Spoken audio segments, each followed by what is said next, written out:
Fala turma, sejam bem-vindos a mais uma videoaula. E nessa aula de hoje nós iremos concluir o assunto de trigonometria, tá? Nós falaremos sobre os ângulos notáveis, tá?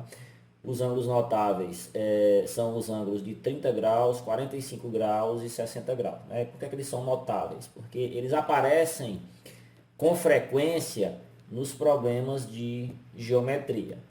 Então, se vocês se recordarem das aulas anteriores, nós aprendemos como calcular as razões trigonométricas de outros ângulos e também desses ângulos através da calculadora científica, bem como naquela tabelinha que eu forneci para vocês, né? Lá naquela tabela, se vocês verificarem, vocês vão ter as razões trigonométricas desses ângulos aqui de 30, 45 e 60 graus. Só que o que ocorre é que em todos aqueles valores, essas razões elas estão com um arredondamento de 5 casas decimais. É isso? Se vocês observarem, todas aquelas razões trigonométricas, elas estão com arredondamento de 5 casas decimais. Então, sempre que vocês forem fazer uma atividade, uma prova, que vocês estejam impossibilitados de fazer a consulta desses valores das razões, tá? Ou estejam impossibilitados de calcular através de uma calculadora científica, se for um ângulo diferente desses ângulos notáveis, geralmente o problema vai fornecer. A exemplo do que ocorreu na nossa atividade. Observe que em todas as questões daquele exercício foram fornecidos os valores das razões trigonométricas dos ângulos que estavam sendo trabalhados naquelas questões, tá, pessoal? Agora, o que ocorre? Se você for fazer uma prova, ou uma atividade, ou um concurso, e for cobrado uma questão que envolva um desses três ângulos, geralmente não é fornecido o valor da razão. Então, é conveniente que nós saibamos esses valores dessas razões para esses três ângulos aqui, ok? 30 graus, 45 graus e 60 graus, tá, pessoal? De onde vêm esses valores, pessoal? Eles podem ser obtidos através de uma demonstração com base na altura do triângulo equilátero, tá? Em uma aula passada nós vimos uma formulazinha específica para essa altura do triângulo equilátero.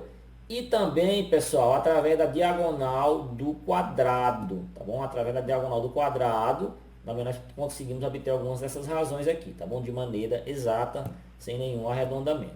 Existe uma curiosidade dentro aqui desses ângulos. Observem que o seno de 30 é igual ao cosseno de 60, né? Já facilita a memorização. A mesma coisa ocorre com o cosseno de 30 e o seno de 60. Eles também são iguais. E observem que o seno e o cosseno de 45 graus também são valores iguais. Tá? Então já facilita um pouco na hora de vocês aprenderem essas razões aqui para esses ângulos. Para a utilização dessas razões, não muda nada em relação ao que nós vimos nos exemplos anteriores. A única diferença é que no problema, como eu falei para vocês, não vai dar mais esses valores aqui dessas razões para vocês, caso estejam trabalhando aqui com um ângulo notável. Tá? Então, por exemplo, aqui, ó, eu tenho aqui que um nadador atravessa um rio seguindo um ângulo de 30 graus com uma das margens. Tá? Então, eu tenho aqui o rio, ok? E o nadador vai fazer a travessia desse rio, dessa margem aqui de baixo para a margem aqui de cima. Tá?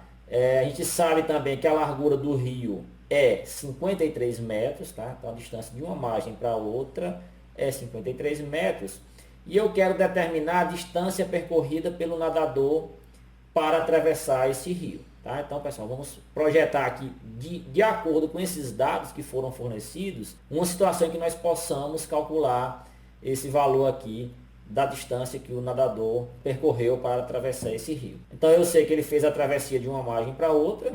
O ângulo formado entre a trajetória que ele percorreu e a margem é de 30 graus, tá, pessoal? Ok? O valor que eu quero calcular é justamente essa dimensão aqui, que ele percorreu aqui atravessando o rio. E eu posso utilizar a largura do rio para formar aqui um triângulo retângulo, pessoal. Então, se você projetar essa largura aqui no final do percurso do nadador, você vai formar um triângulo retângulo, tá? Quem são os catetos? É esse aqui, que equivale a 53 metros, que é justamente a largura do rio. Eu tenho esse aqui de baixo, que eu não sei quem é o valor dele, também não me interessa, tá, pessoal? E eu tenho a hipotenusa, que vai ser justamente aqui o trajeto que o nadador percorreu aqui para atravessar o rio, que é quem eu quero calcular o valor, tá? Então, eu tenho um ângulo de 30 graus eu tenho um cateto oposto. Observem que esse cateto aqui ele está na posição oposta a esse ângulo de 30 graus.